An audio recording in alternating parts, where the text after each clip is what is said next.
So today I'm going to be walking through how to make these lined crop tops with sleeves. This tutorial is for 3 different patterns: a boat neck, a V-neck and a scoop neck.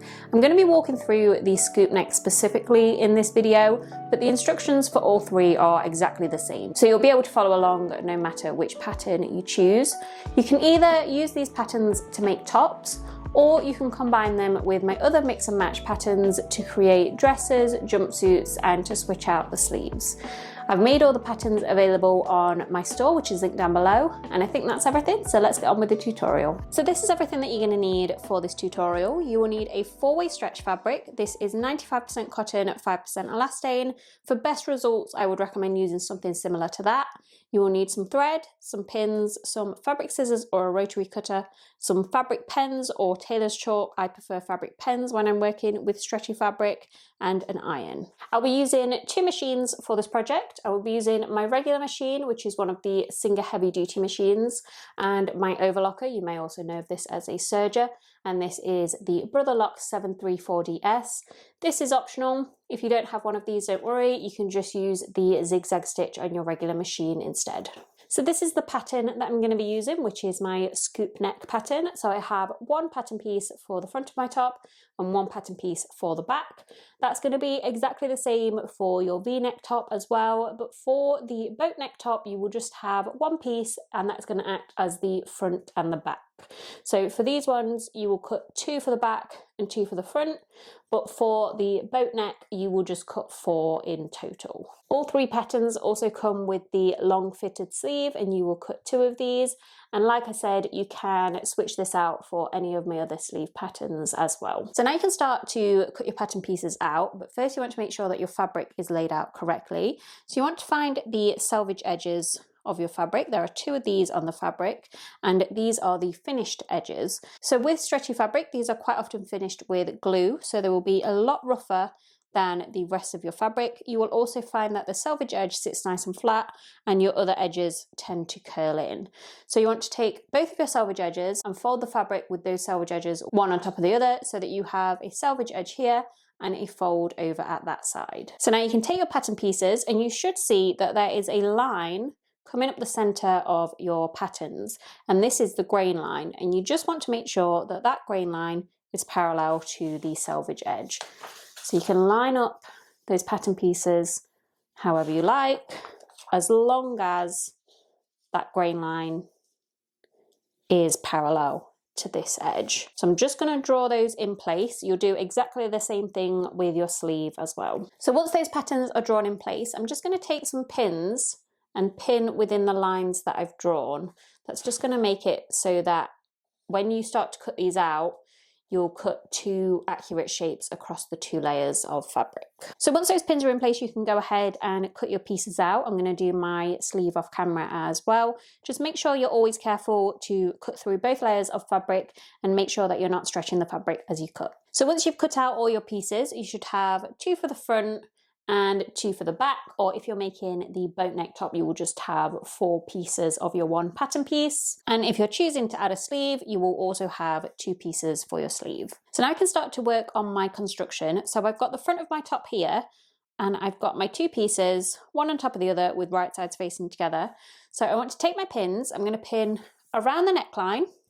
If you are making a top, you want to pin along this bottom edge. If you're making a jumpsuit or a dress, you want to skip that step, and this bottom edge wants to stay completely untouched for the whole construction if you're making a dress or a jumpsuit.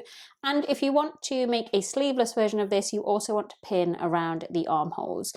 But for me, I'm making a top with sleeves, so I'm just going to do around the neckline and along that bottom edge. So once those pins are in place, you want to go in and sew each of those edges that you've added your pins to.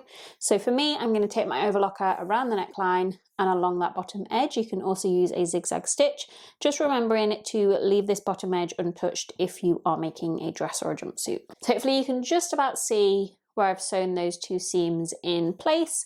And once you've done that, you want to repeat the same steps for the back of your top. So for me, that's sewing around the neckline and the bottom edge. So now I'm going to take the front of my top and I'm going to turn this to the right side out.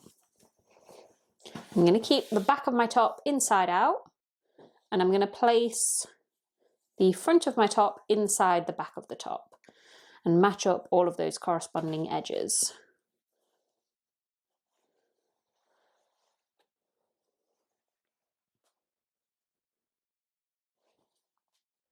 So firstly, I'm going to match up the sleeves.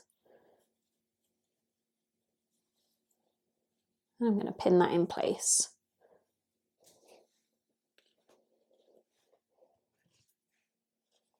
I'm going to do the sleeve on the other side.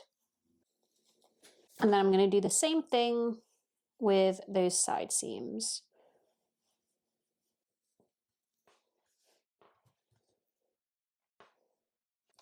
And the side seam on the other side. And now that those pins are added, I'm going to sew each of those seams in place with my overlocker.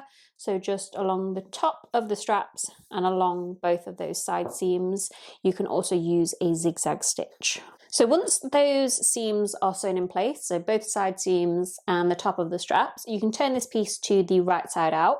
I'm going to use the open armholes to do this, or if you're making a dress or a jumpsuit, you can use the open waistline. If you've completely closed up the top because you're making a sleeveless top, you'll have to just unpick a small section along the armhole to turn this to the right side out. I'm just going to use those armholes, and your top should be looking something like this. I'm just going to put this to one side for now while I prep my sleeve. So the first step for my top is I'm just going to fold it in half with right sides facing together, and I'm going to pin along this side seam here. And I'm going to sew that edge in place with my overlocker. You can also use a zigzag stitch. And once that side seam is sewn in place, I'm just going to turn this sleeve to the right side out. And then while it's still folded in half, I'm just going to place a pin at this fold here, and that's going to tell us where the center point of the sleeve cap is. So now I can grab back my top, and I'm going to take my sleeve and place it inside the armhole of my top. And I'm going to match up that pin that I added to the center point of the sleeve cap to the top of my strap and pin that in place. And then I'm also going to pin the side seam of the sleeve to the side seam of the top. And again, pin that in place. And then I'm going to take some pins and pin the rest of that sleeve cap to the rest of the armhole. So once you've got those pins added, it will look something like this. And you can go in with an overlocker or a zigzag stitch and just sew right around that armhole, just making sure that you're careful to always get all 3 layers of the fabric. You've got 2 layers of the top and 1 layer of your sleeve. I'm also going to go in and repeat for my second sleeve as well. So that's both of my sleeves sewn in place. I'm going to turn this to the right side out. And now the top is pretty much done. The only thing left to do is to hem the bottom of your sleeves. So I would recommend a single hem with stretchy fabrics. So for that single hem, I would just fold that bottom edge towards the wrong side once, and then sew that in place with a zigzag stitch. And once you've got those hems in place, then your top is finished.